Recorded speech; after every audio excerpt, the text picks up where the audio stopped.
Hey guys, I'm Randy Unger, and it's another episode of Unger the Radar, where we talk all things film and sometimes TV. And with me today, I have a wonderful panel of guests. We have back from a long hiatus, we've got Mr. Nick Comando. Hey, Nick, welcome back. Thank you for having me, Randy. Sure.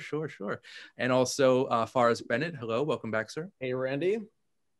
And Chris Malarky, your first time as a reviewer on the show. So welcome to the show, sir. Pleasure. Thank you for having me. This is great. So guys, we've got a lot to cover tonight. I just wanted to go, around the table, so to speak, with our pandemic picks. What are we watching this week? Nick, start us off. Well, because my dad tested positive for COVID a few weeks ago and they had to quarantine, my mother finally got into Breaking Bad. So I'm rewatching that in like partial unison with her. I did start and finish The Sopranos at the beginning of the pandemic. I probably finished that like 3 or 4 months ago. I'm also watching reruns of The Golden Girls, and I also watched every episode of Impractical Jokers. Nicely done, sir. So I'm all over the place. I love it. So many genres. I know. I hit all of them. HBO Max is a great application. It's a gift and a curse sometimes. Yeah. Yes. All right, Forrest, what have you been watching, sir? Let's see. Just today I revisited The Dangerous Lives of Altar Boys with Emil Hirsch, Kieran Culkin, Jenna Malone, Jodie Foster, and Vincent D'Onofrio. Wow. Animated by Todd McFarlane. That's a crazy cast right there. Yeah. And this movie came out was like I hadn't watched this movie since I haven't seen this movie since I was in high school. What was it like revisiting it after all this time?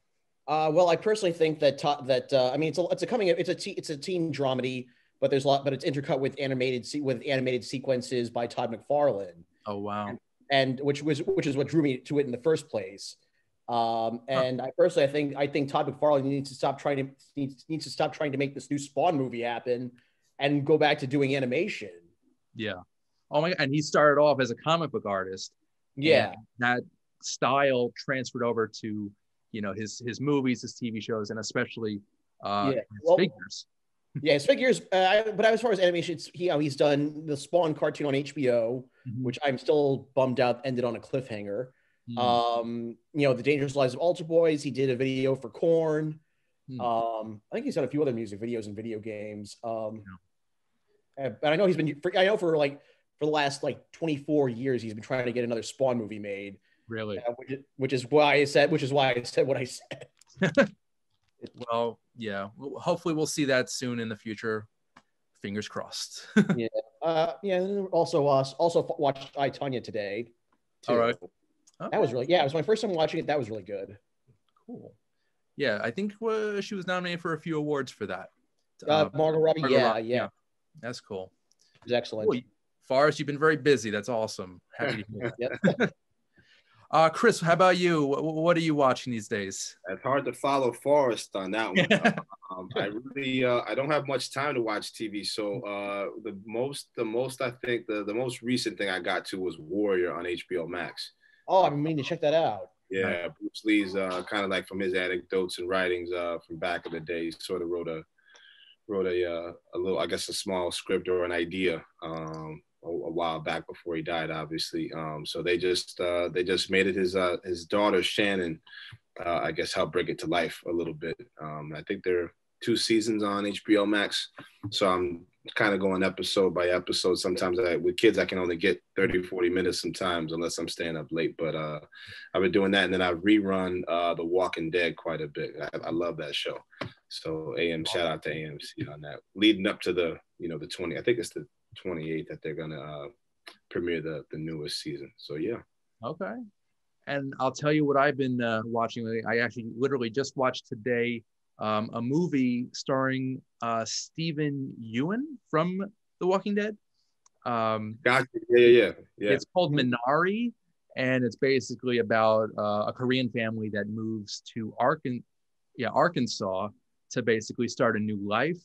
And it's a dramedy of sorts. It's, focuses on the family, how they're kind of like interacting with other people in the area, and, the struggles that they face. And he's great in it too. Yeah. And I was like, the guy from Walking Dead, and it's just nice to see him in something else. Yeah, he was also in another a thriller last 2 years ago, I believe. The name escapes me, but he's a very good actor. He's very good. Yeah, the whole cast of Walking Dead is really talented. Top notch Yep. people. I saw Andrew Lincoln was in something recently. So they're all, kind of venturing out into other projects, which is really cool to see. If only the show was actually entertaining and worth your time.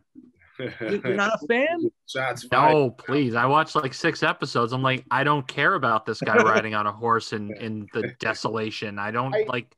The comics were actually pretty. The comics were I'm sure I'd love the comics. I'm sure I would. But I watched like 5 or 6 episodes of The Walking Dead because I was like, oh, Breaking Bad was good. Let's see what else AMC's got. And I was like, I don't care about this. It's a guy on a horse riding through an empty town.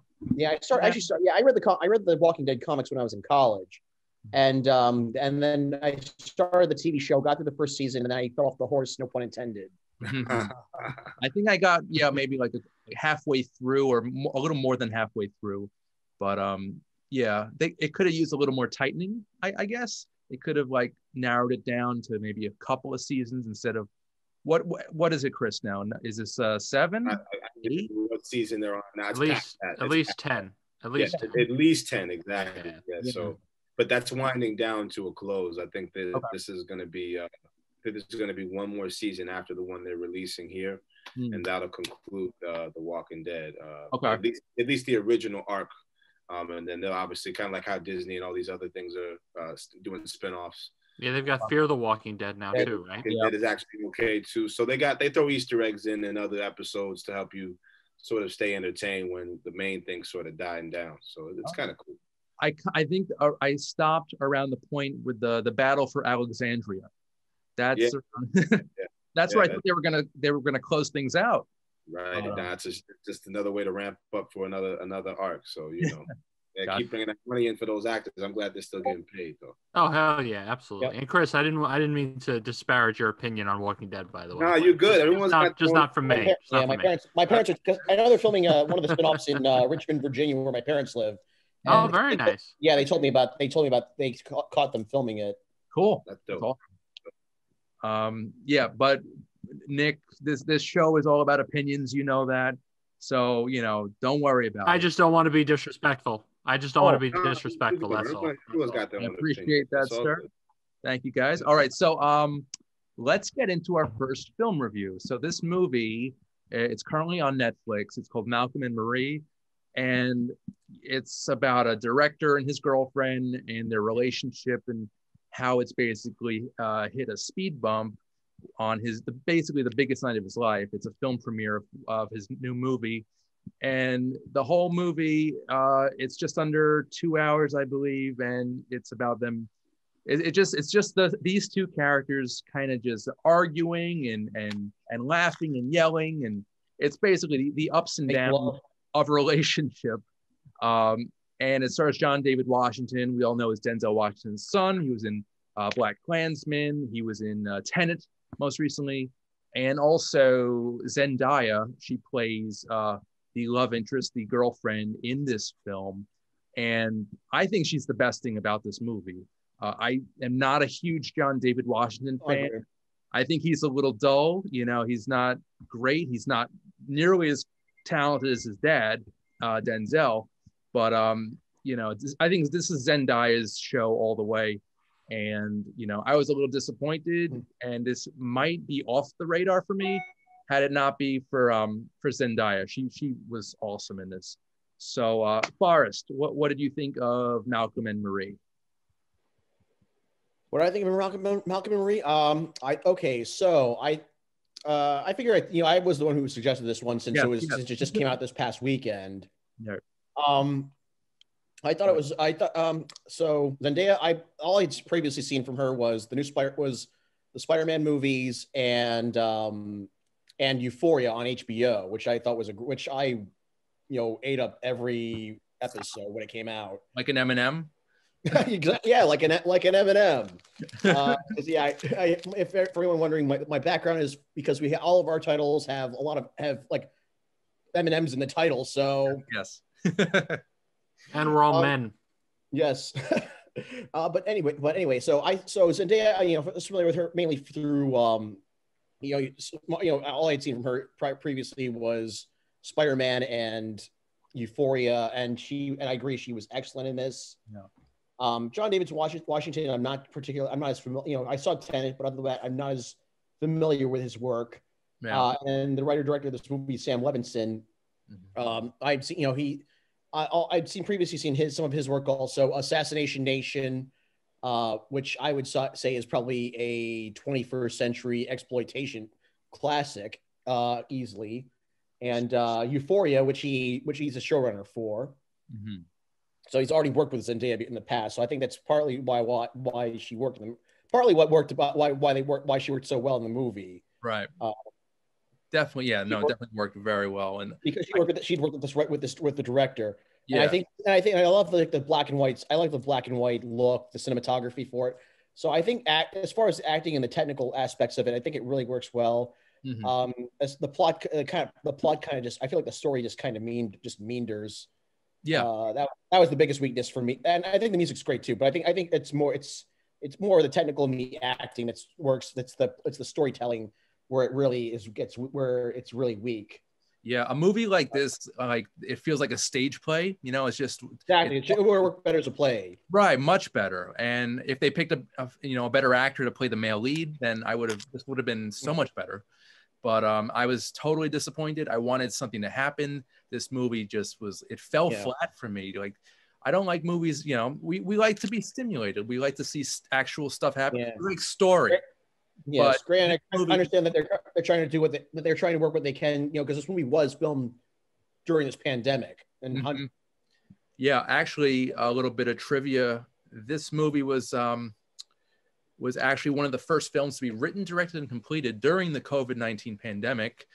And I think it works well. There are a lot of different aspects of it that I enjoyed. But again, Zendaya, she knocked it out of the park, and I'm really happy about that. Yeah, she's fantastic. Yeah, I want to see more of her stuff, not just Spider-Man stuff. Well, in that case, I recommend watching Euphoria on HBO. Okay, it's on my list now. Cool. Chris, your thoughts, Malcolm and Marie? I thought it was a little boring. It really was in certain regards, especially with respect to the story. It was just sort of, I felt like kind of dragged out, waiting for something to happen, kind of like playing off what you said. So similar kind of feeling there. I know for Zendaya, this was a breakout role specifically in how she was filmed in ways that were more revealing in terms of her figure. Yeah. Ways we haven't seen before, because we see her and remember her as Mary Jane, but she used to be a Disney Channel act. She used to be a Disney Channel actress, right? This could be the furthest thing from that. This is her coming into adulthood. She's 23, 24. Yeah. David Washington is 36. So some of that interaction there was a little awkward. Yeah. But it was cool. She's coming into her own for sure. John David Washington, I love Denzel. So he was doing his thing. I'm glad. I just watched Tenet, I think last weekend. So I think that was kind of interesting. He seems to be in movies where the stories kind of drag on a little bit for some reason. So I don't know, but I don't take anything away from him as an actor. He's definitely grown. I think he's trying to look for his Malcolm X. I think you know what? I think he's got a lot, especially with everything happening within this past year, particularly last summer. I'm really happy to see positive Black male role models. Yes. And working also. And he's not in the media for anything else other than positivity. Even if his movies aren't necessarily what his fathers were, I don't necessarily want to see him follow his father's footsteps either, because that would be boring too, because we've seen it before. So I'm actually more curious to see if this is a platform to do the next big thing for him. I hope so. He just needs a better script, something that'll really, maybe even a comedy, because he does a lot of dramas, and he's good. He's good at what he does. But you can't find writers like Christopher Nolan and Christopher Nolan and his brother both write. So it's like, and they're phenomenal. So it's not every movie that you're gonna get directors with that caliber, with that versatility. to be able to bring that to the film. But I know my eyes were on Zendaya most of the time, so it was cool. Same. I think she's blossoming. You know, she's growing into this really mature young woman, and she's got a lot of great years ahead of her. I'm sure of that. I think with Malcolm and Marie, we might even expect maybe a couple of award nominations. I think she's already been nominated for a few accolades so far, but maybe she'll get an Oscar nomination. That'd be amazing. So we will see. We will. Mr. Comando, sir, what were your thoughts on the film? You know, it felt to me like, you know, you said the ups and downs of a relationship. This was, to me, the ups and downs of a toxic relationship. They're not, it's very clear they're not good for each other. There's resentment there. Neither of them really want to address it in any type of constructive way. It seems like the fact that it was late at night, they're both exhausted. They probably had, you know, a couple drinks. Yeah. Their inhibitions are pushed back a little bit.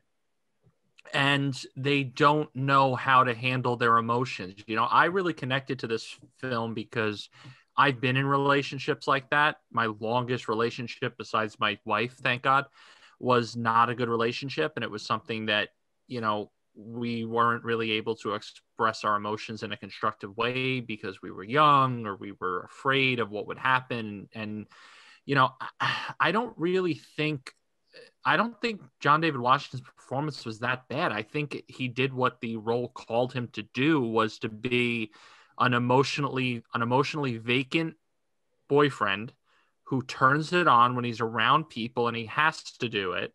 And then when he's around his girlfriend, he kind of just is himself, but doesn't give the same effort as he would when he's around his lead actress or his producer or his agent or who, you know, what have you.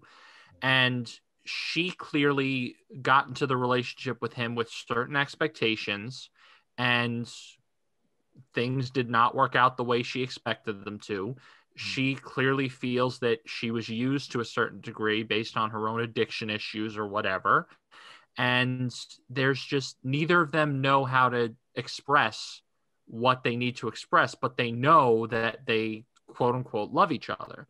Now, the question to me is that a legitimate love, or is it, I'm comfortable with you, I don't want to be alone, so you're gonna be here for the time being? Like I don't disagree with the sentiment that I was waiting for something to happen. I was waiting for there to be abuse or something. I was waiting for John David Washington to, you know, smack her with the bowl of mac and cheese or punch her in the face or something. Throw the mac and cheese at her. Right. Like but it was really just the two of them kind of just playing mind games with each other. Basically. And that to me was just like 10 minutes in, I was like, oh, this is a terrible relationship. Neither of them are particularly happy. Neither of them are really winning about it. Enjoyed it, you know, episode, because you gave one of them is garbage and the other one's good, or neither of them are good. It's difficult to get both being very good at the same time. So I commend you, Randy, for that, and Forrest for your recommendation. You guys did a great job. But I enjoyed the film. I thought it was very well done. I think everybody did what they were supposed to do. That scene with the knife with Zendaya was like, I was like, oh, this is the thing. It's gonna happen. Yes. She's gonna murder someone. And you know, then she just kind of turned it off, and I was like, oh my God, these people are insane. Yeah, that was probably the best scene, Nick, for sure. And the ending fell flat too. Yeah, I'll say that. But I like what you said. Like, John, you know, Washington's character was emotionally unavailable, basically to everybody in his life except he was unavailable to Zendaya, but available to everybody else in his life, and that really spoke volumes. I just think, you know, they could have picked a better actor for the role, but you know, it is what it is. It was a decent film. I'm glad we saw it. You know, it's not going to be in my top 10 for this year. Yeah.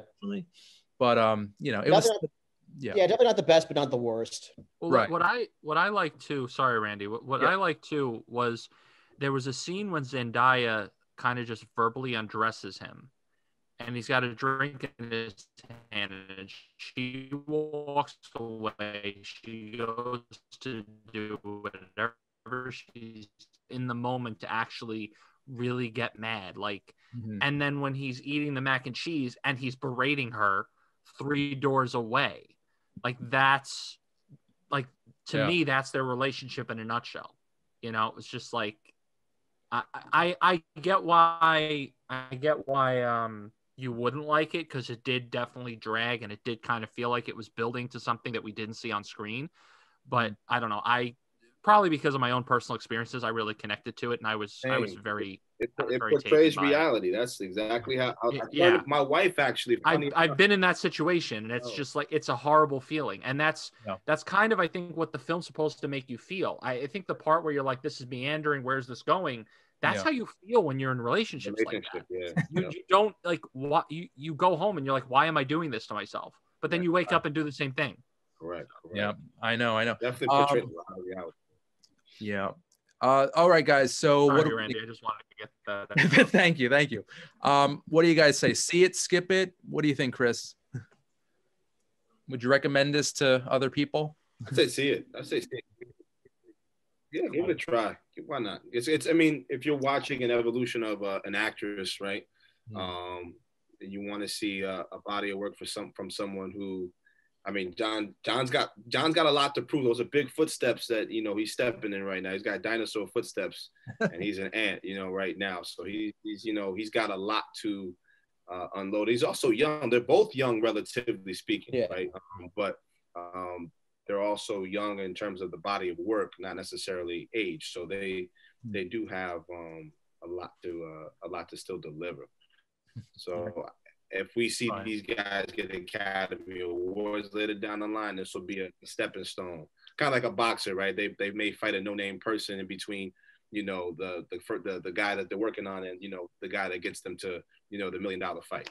So this could be another stepping stone into a greater journey and a platform for later. We'll see. Oh, I hope so. I definitely see a bright future for Zendaya. Forrest, see it or skip it? What do you think? Anyway, I would say it's definitely it's not I don't think it's the best work from either of them, but I definitely say it's worth the watch. It's definitely worth the watch, just for them. Yeah. All right, again, I'm in the same. Very cool. Yeah. Nick, see it or skip it? What do you think? I say see it. I mean, there's worse ways to spend your Friday or Saturday night with your girl, or you could end up having a real good conversation with your girlfriend, be like, we're too similar to these two. And maybe end up getting out of something bad, or you fix something and make it good. I mean, I could see Zendaya getting award nominations for that performance. I thought it was very understated, very nuanced, and that knife scene, for the knife scene alone, I mean, look at all the stuff Meryl Streep gets nominated for. Zendaya can't nominated for that if she can. You're right. I enjoyed it. I think it's definitely worth your time. Cool. I think we are having some internet issues on my end. So hold on a second.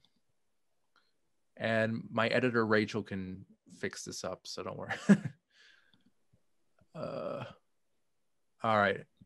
All right, guys. So that's Malcolm and Marie. It's now out in select theaters and is currently streaming on Netflix. So check it out if you're curious, especially for Zendaya. All right, guys. So next film tonight, it's a wonderful documentary called More Than Miyagi, the Pat Morita story. And it basically it's a biography about the Oscar-nominated actor. We all know him probably best from the Karate Kid films. He was also on Happy Days. He was a comedian. He's done various TV and film work over the decades. He's sadly no longer with us, but he left behind a legacy of great content, a lot of great TV moments and film roles. And I love this documentary. It really dug deep. It educated me. I did not know a lot of things about Pat Morita before this documentary. I didn't know he was an alcoholic, a drug user, and that, you know, he really, I just know that Mr. Miyagi in Happy Days, that's really all I knew. And he has a great career, so some great roles, and he really impacted so many lives. And Chris Malarky, I know that you are a martial artist, and that we did the Cobra Kai episode about a month or two ago.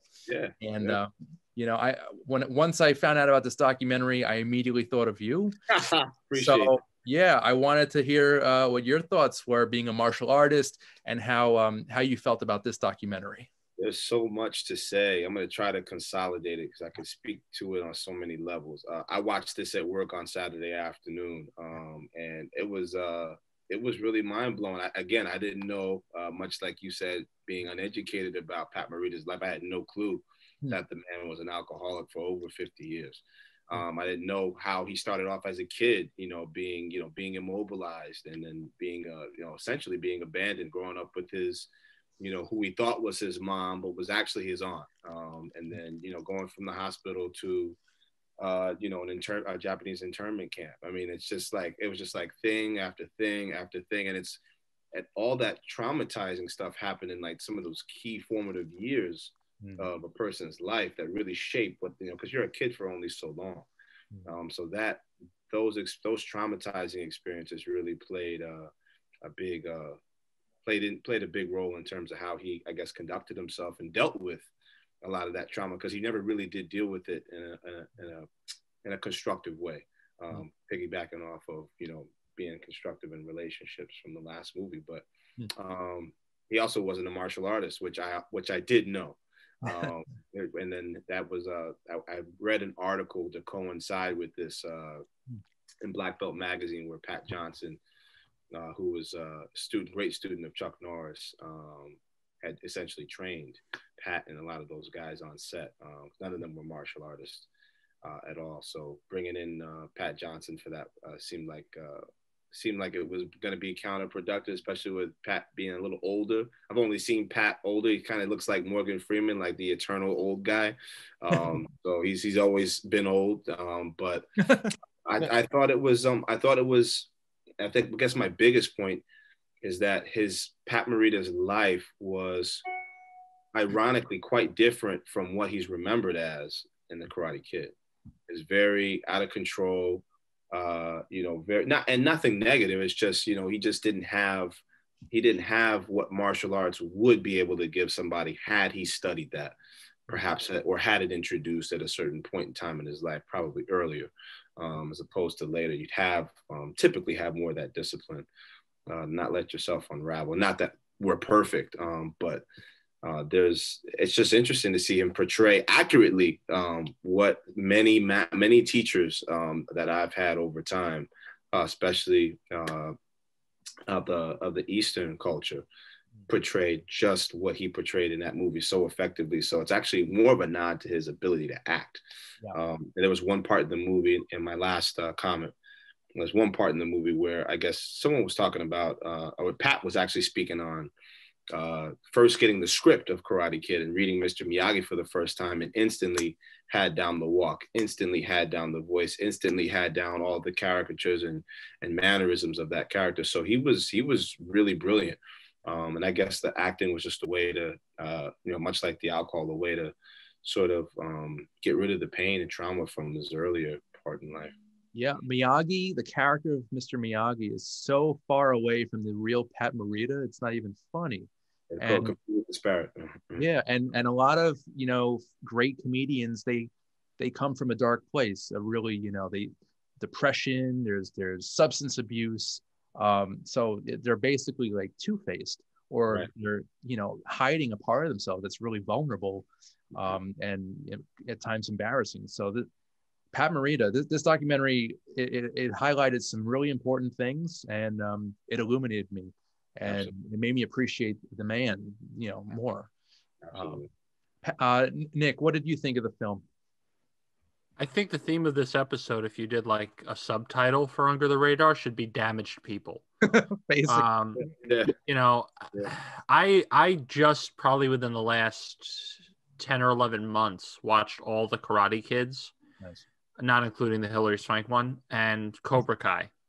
And just the character of Mr. Miyagi, the places that Karate Kid went that they really didn't need to go with Miyagi, you know, mentioning the World War II veteranship and things like that, where you didn't have to do that. It was, you know, nobody would have cared if you didn't cover the, you know, background of the, you know, supporting Asian character whose accent might be considered racist.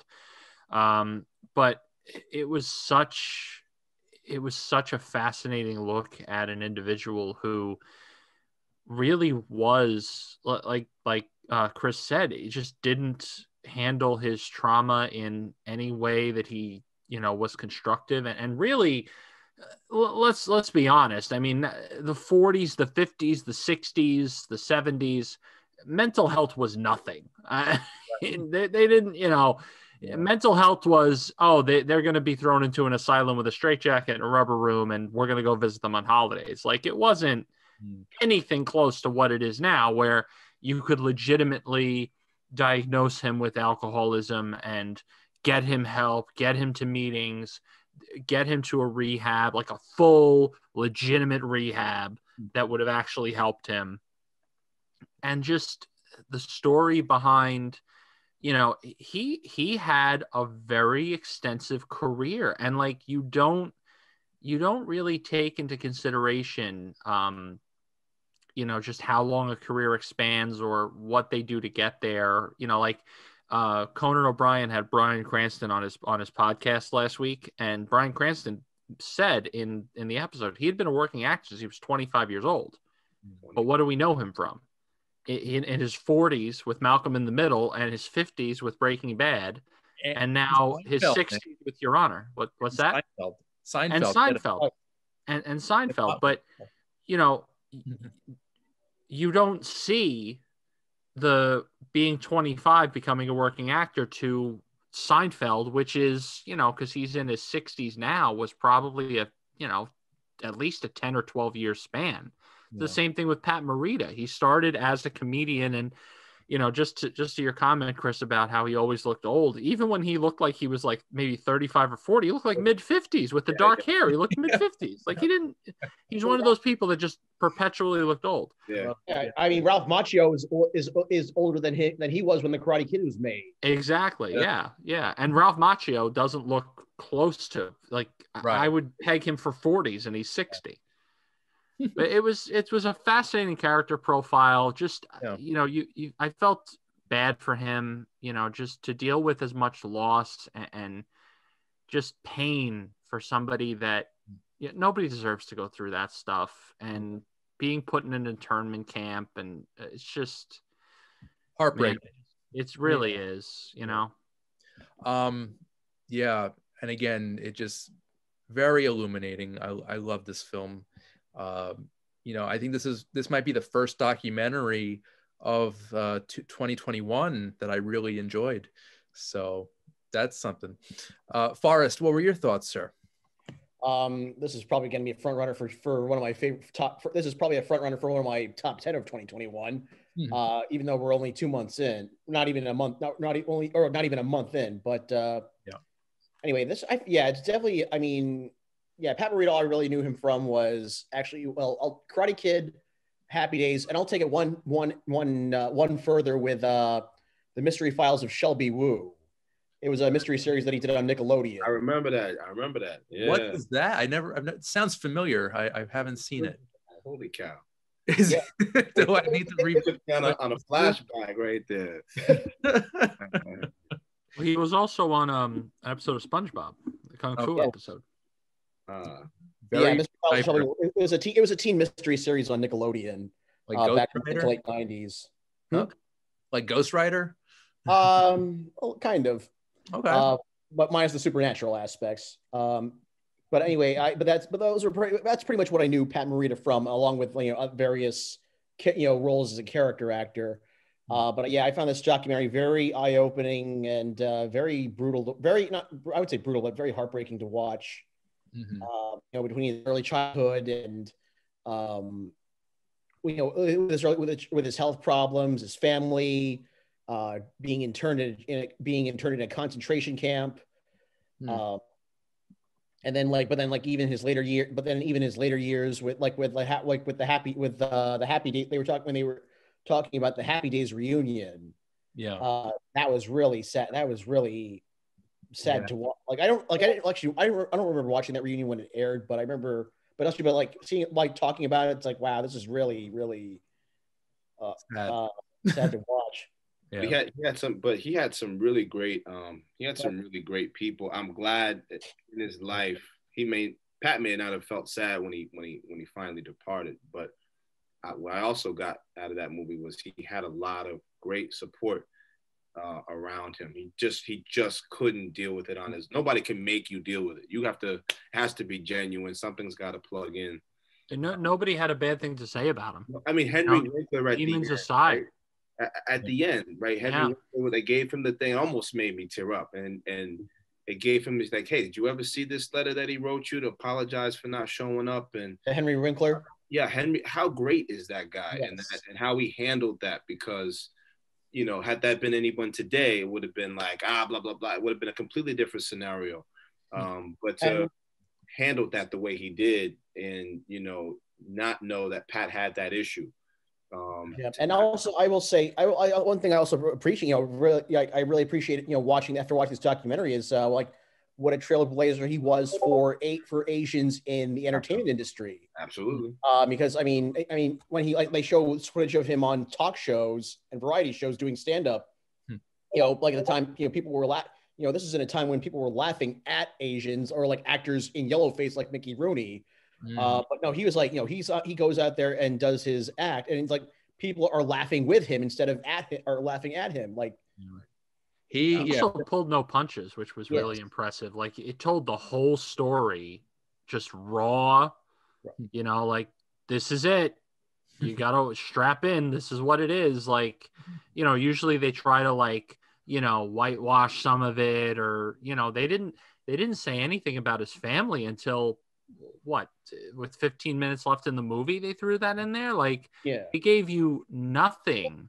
Wife chronicled a lot of his and shout out to her. She chronicled a lot of his life, even without realizing that it would turn into obviously a documentary in 2021. But she captured those collages of him doing really well and him not well, and it's just it was totally uncharacteristic again of what he's mostly remembered for. So it's something you have this idea in your head about a guy, and then a film like that comes around, and it's like, whoa, totally, changing your perspective. So I think we forget a lot that they're real people. I honestly, I'm not saying that to be disparaging, but like I think we kind of forget, like, Pat Morita's not going home with Ralph Macchio to have egg creams or anything. He's he's got a life, he's got kids, and everything that happens when he walks off the Karate Kid set is him as Pat Morita. Right. True. Right. So guys, I think it's unanimous. See it, right? Definitely see it. 100%. Must. Cool. And you can see More Than Miyagi, the Pat Morita story. It's now streaming on most streaming platforms and is also available on Blu-ray and DVD. So this film is out there. It is everywhere. You have to see it. It's just a wonderful film, and I'm glad we're talking about it now.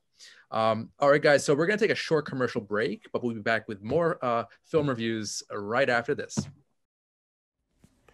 Under the Radar is brought to you by Magnitude Jewelry. Add a 2 to match your attitude. Patent pending, interchange genuine gemstone and crystal EMF protection jewelry.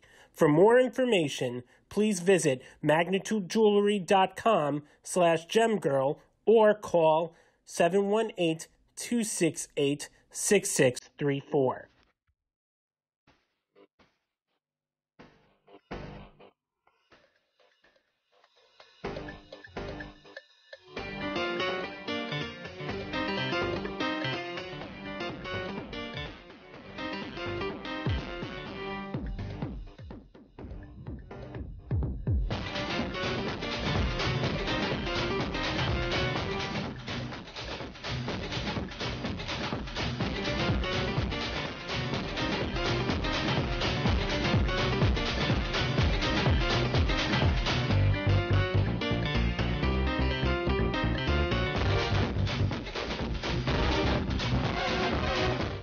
Hey guys, welcome back to the show. Randy Younger Under the Radar.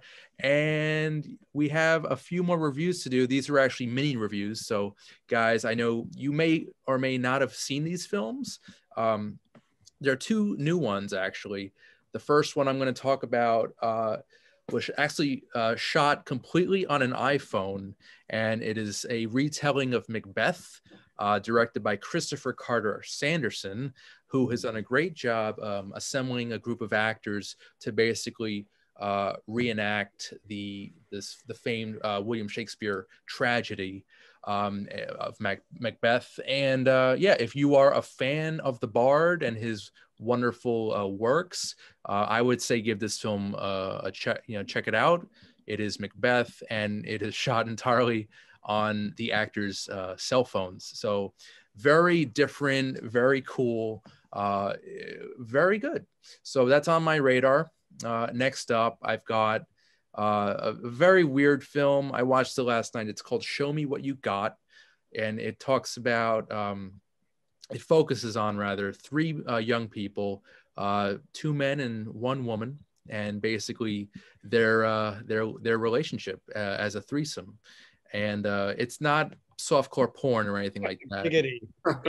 It's just it's actually a very sweet, tender, romantic drama about three people who are in love and their adventures in Los Angeles, and that is called Show Me What You Got. So I recommend it. It's decent. It's a decent film. If you Valentine's Day is coming up, so if you want to check that out, feel free to watch that with your lovely lady or your lovely man.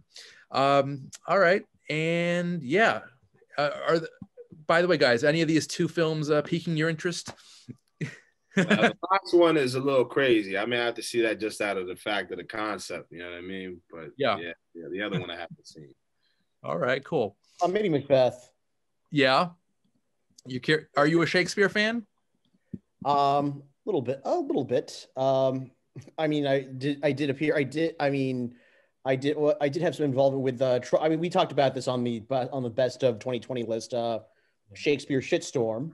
Right. All right. Of course. So that's an interesting take on Shakespeare's work. That's okay. Nick, are you a Troma fan? Do you know what Troma is?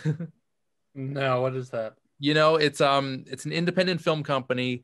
Okay. They do a bunch of like sci-fi and horror films. The Toxic Avenger, Class of Nukem High. They launched the careers of James Gunn and the South Park guys. Yeah, the Toxic Avenger is probably their most famous work. Chris, you're nodding. So Michael Jai White was in that film. The second one. He was in the second one. Yeah, but he's one of my favorite martial artists. Yeah. All right. Cool. All right. So those two films you can check out. They'll be out soon. And also we've got some coming attractions. For February 19th, we've got Nomadland, which I actually saw about a week or so ago. And it's a drama starring Frances McDormand. It's a great film. She's basically, she lives in a van and she goes from parking lot to parking lot, and that's her existence. So it's a wonderful drama. We also have The Mauritanian, which is another drama starring Shailene Woodley, Jodie Foster, and Benedict Cumberbatch. Blythe Spirit, it's a comedy fantasy romance. Silk Road, comedy drama thriller. And Body Brokers, another crime thriller. So check those out. February 19th, they all come out. And for you guys, is there anything coming out soon that you're looking forward to? Chris? I really don't even know. Sometimes I just like to get surprised by something that pops. I'm just so busy. It's not even on my mind. But I would hope. I would like to see more martial arts for sure. Like more like kind of like how Warrior is being spun up. I don't know if you guys have ever taken a look at that show. But I love the reality of the action as opposed to getting further and further away from what's not like Matrix style sort of sci-fi action, which is cool. But it's really cool to see that kind of stuff. I have obviously a huge bias, but I like seeing the real actors do the real stuff. It is kind of a cool. I think more of a testament in some cases. Keanu Reeves, for example, with the John Wick, who pretty much does all the scenes except getting hit by cars, which is tremendous at his age. So stuff like that, anything that comes out like that, I guess would catch my eye. Cool. Do you have a favorite martial arts film? I had too many, man. We'd be here way past an hour, to be honest with you. All right. To be continued with that. We'd exceed.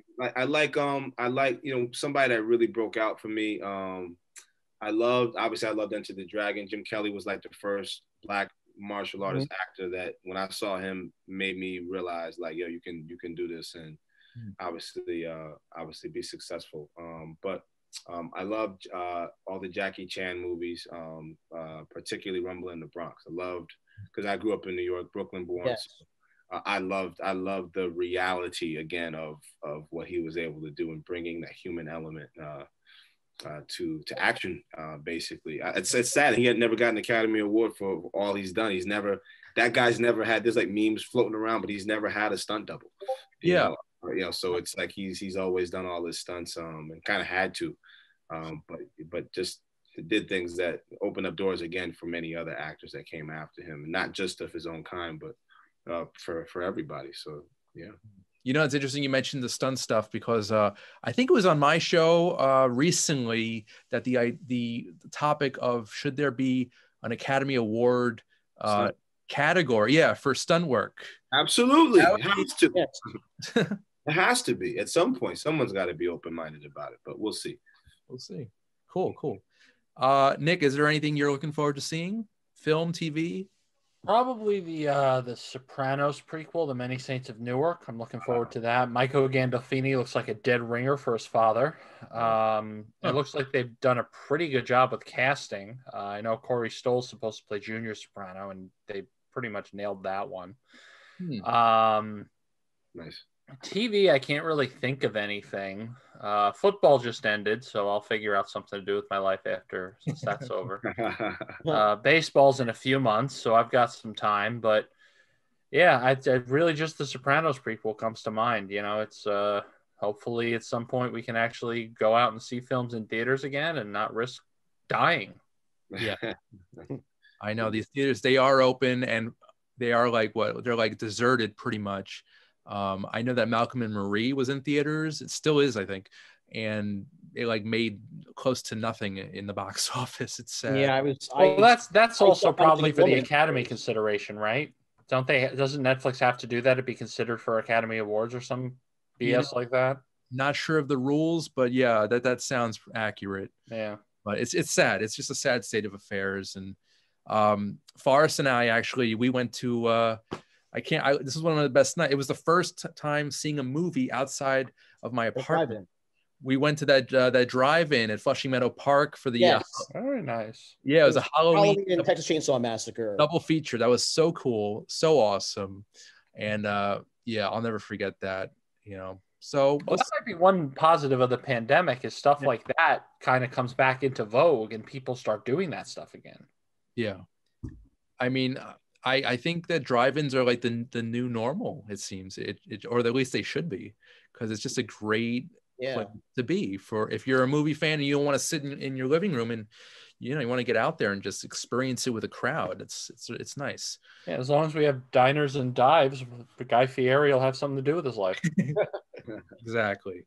Forrest, what are you looking forward to seeing?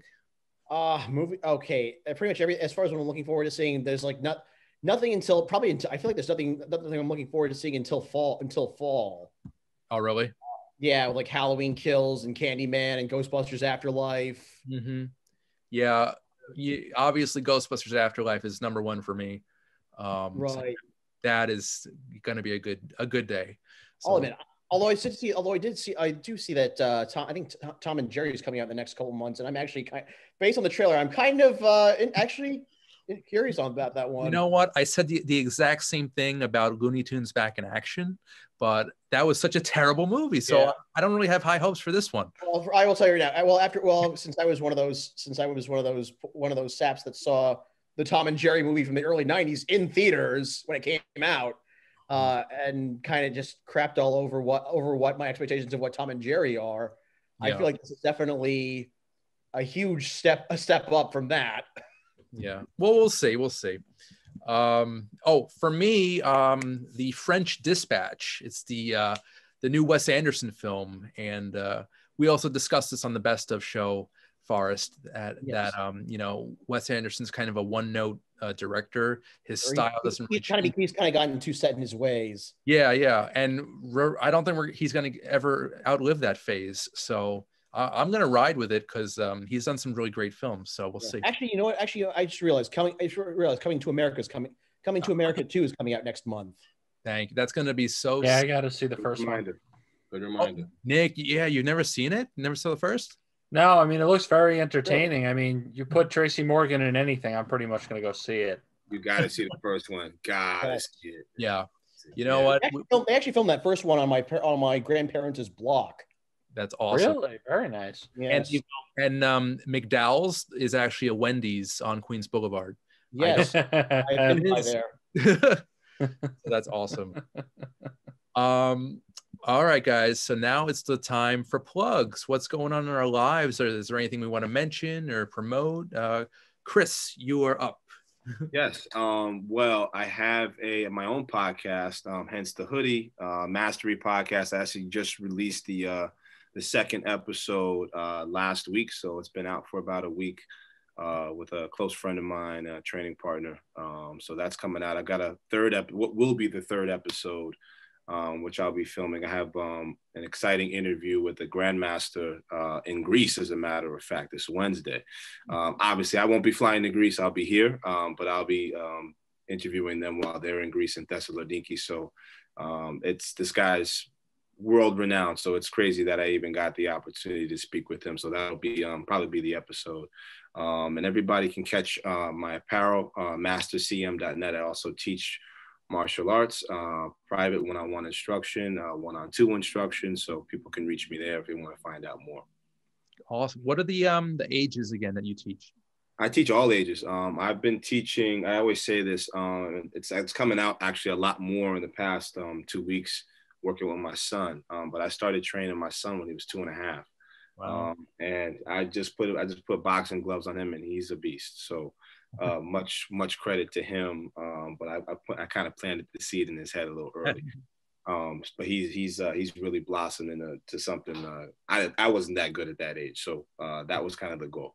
But I teach my oldest student, just to give you the cross of the spectrum, is 74. So wow. You can put on my chest, and I'm 6'4". So that's again, all credit to the student, but that's kind of what we do. So yeah. And everything in between, obviously. What kind of sensei are you? More of a Lawrence or a LaRusso? You know what? I don't really know what I would. I feel like I gotta go with. I would be a completely different entity on that show. I would be a different school altogether. Do a guest spot, man. That would be awesome. Yeah, I think I would be a different kind. I don't know. I got the sort of Jordan mentality about approaching the martial arts in general. So. But now I've had the best teacher in the world my whole life. So I've had that literally at world-class instruction. My teacher is a direct student of the founder of my art form, Taekwondo. So that's not many people can say that. And my teacher still teaches, which is even more rare. So to have that as a background, I'm really privileged. So yeah. And I'm sure with the pandemic that, young people especially are looking for answers, looking for guidance, absolutely. And you provide that for them through martial arts. So right. I commend you on that. That's really cool. Thank you, man. I'm trying my best. Awesome. Thank you. Mr. Comando, any plugs, sir? Yes, I actually, before this episode, was setting up an episode of my podcast, Command the Mic, to drop tomorrow morning at 6 a.m. It is my first ever foray into interviewing people. Nice. Something I never thought I would do. I interviewed the wonderful Sanjay Kapoor of Kapoor Galleries. They are an art gallery in New York City. He had the misfortune of going to high school with me, and that's how we know each other. And he was a wonderful guest. We had a nice conversation, and It'll be available tomorrow at 6 a.m. on Podbean, Google Play, Google Podcasts, should be on iTunes, wherever you get podcasts. Give it a listen. And it's my first posted episode in 8 months. Wow. You would think that the pandemic, oh yeah, I'm gonna podcast more because I can't go out. Nope. I did the I saved grace. I did not do that. Salvation is this show. And look out for more episodes, and do what makes you happy and live your life. And wear a mask, you morons. Yes, please be safe. But Nick, how do you feel interviewing, since it's kind of a new thing for you? I mean, I pulled everything out of my butt, so I can't even tell you how I felt, because it was just me. This sounds like a good question. I'm not nearly as polished as you are, Randy. But sir, please. I knew the guy from high school, so it was very easy for me. Like, I'm not interviewing. If I interview somebody, I've got to know them. I'm not gonna do what you do and go out on a limb and interview, a famous dude you'd never met before, like Stephen Tobolowsky or something like that. I'd be like, hi, I liked your role in Silicon Valley. I wouldn't know what the hell to do. That's me mentally, Yeah. See, you do it mentally. I would do it verbally, and you would hang up, and that would be the end of my interview career. That's it. Yeah. It's 20 seconds. It's done. Yeah, exactly. All right, cool. Forrest, anything you want to plug today? Oh boy, I got a few things going on this week. Well, first of all, I'm going to be on tomorrow night. I am part of a podcast called Inside Movies Galore. It's every Tuesday night. We review and this month we do different themes every month. This month we're doing me and my cohorts are doing horror movies filmed in our home states. Okay. So tomorrow we're doing Just Before Dawn for Oregon, which is it's pretty much a deep cut as far as 80s slasher flicks. And then we're also doing Candyman for Illinois. All right, cool. That's just as far as where some of us hail from, or some of my cohorts hail from. And then Wednesday I'll be acting in a short film. Okay. All I will say about it is I'm playing a mysterious government agent. Ooh, very nice. Do you wear a hat and a trench coat? Because I just have a suit. I just have a suit. A simple black suit. You have sort of a blacklist James Spader thing going on. So I'm thinking, that's what I'm imagining right now. And then every week I'm part of a group called Script Club. Currently, where every week we do dramatic table reading. We do dramatic table reading of movie scripts. Awesome. Currently we are doing the Super Mario Brothers movie. From we have 3 episodes out so far. You can watch that on a YouTube channel called Evil Greg. Now we'll be doing our 4th episode this coming weekend. The Mario Brothers movie you're talking about, it said from 1991, right? It's a draft from 1991. Oh, it's an alternate version, or an earlier draft that eventually I mean, there's some things in the script that made it into the final film, but the script that we're reading, that we're reading, is more like the games than the final film was. Cool. All right. Well, we look forward to seeing or hearing or both the next. Seeing and hearing, I play and we alternate. Me and my co-stars, we alternate roles. So I might be Mario one scene and Luigi the next. Oh, so it's a free for all. It's totally random.